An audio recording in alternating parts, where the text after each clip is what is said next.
ఇవి మగవాళ్ళకి చెప్తే జరిగే పనులు కావత్తయ్యా.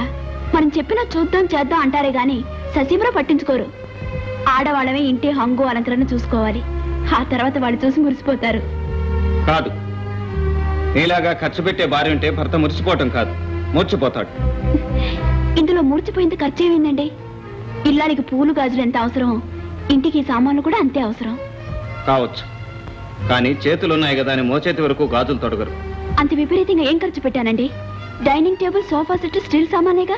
ఏ ఇప్పుడున్న కంచాలా తింటే తిండి వంట పట్టతానా? కింద కూర్చుంటే నామోషేనా? ఇప్పుడు ఎందుకింత దుబారా ఖర్చు చేయవలసి వచ్చింది? ఇంటికి అవసరమైన వస్తువులు కొనటం దుబారా అవుతుందన్న కొత్త విషయం తెలియక ఇంటి మర్యాద కాపాడటం కోసం ఇల్లాలుగా నేను చేసిన పనిని మెచ్చుకుంటారనుకున్నానే గాని ఇంత ఆశయించుకుంటారనుకోలేదు.